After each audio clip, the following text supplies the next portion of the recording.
Doa selesai. Saya lihat hari ini lengkap ya, berarti masuk semua ya. Ya, Bu.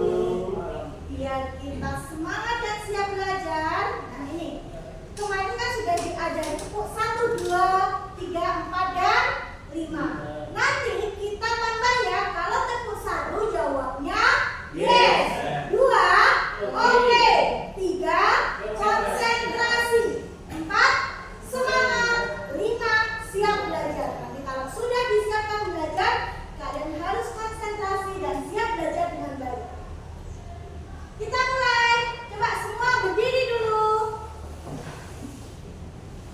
Tepuk 1. Yes. Tepuk 2. Oke. Tepuk 3. Konsentrasi. Tepuk 4. Semangat. Tepuk 5. Siap belajar. Oke, tepuk tangan untuk semuanya. Ya. Ini pernah melihat benda-benda ini di sekitar kita ya. Kalian pasti pernah memegang HP Android, punya semuanya. Mungkin juga punya orang tuanya bisa. Kemudian TV. Kemarin sekolah kita habis dapat bantuan Ya. TV, Smart TV ya. Sangat besar ya. Nanti bisa kita tonton bersama-sama. Kemudian ada juga laptop, kemudian komputer, terus sebagai sarana internet. Kita hari ini akan mempelajari tentang penyimpulan kecerdasan artifisial. Yang akan kita pelajari nanti ada pengertian kecerdasan artifisial, contoh-contoh penerapannya dalam kehidupan sehari-hari, dan manfaatnya dalam kehidupan sehari-hari.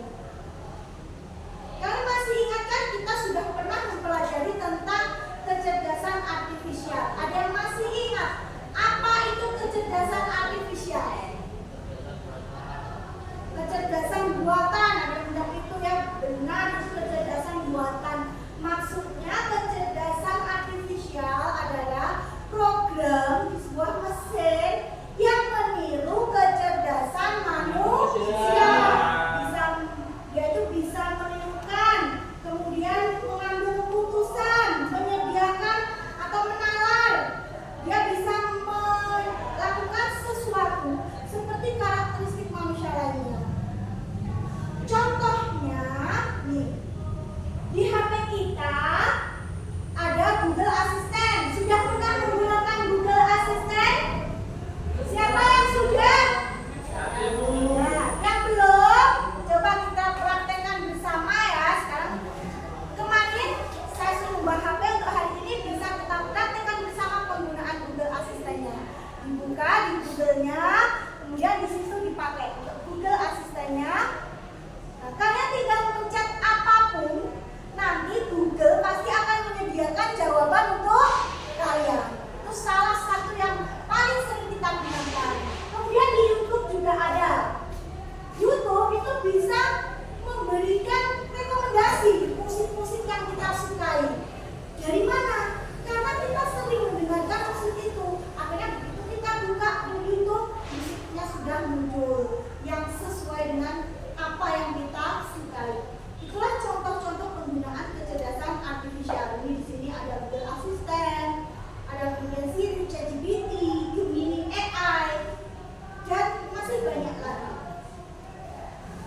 Google atau kecerdasan artifisial itu membantu kita dalam menjawab pertanyaan, kemudian mengenali wajah saat kita membuka HP yang terkunci pakai face lock itu, kemudian bisa juga tadi merekomendasikan film-film yang kita sukai. Ini contoh karakteristik dari kecerdasan artifisial. Belajar dari data, ya, mempelajari data-data yang masuk, kemudian beradaptasi, terus bekerja berdasarkan algoritma, dan mampu mengenali pola untuk mengambil keputusan. Itu ada cara karakteristik dari KA. Sekarang penggunaan kecerdasan artifisial dalam kehidupan sehari-hari. Tadi sudah saya contohkan ya di atas tadi tentang contoh penggunaan kecerdasan artifisial dalam kehidupan sehari-hari. Salah satunya yang tadi, coba siapa yang bisa menyebutkan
tolong ditanda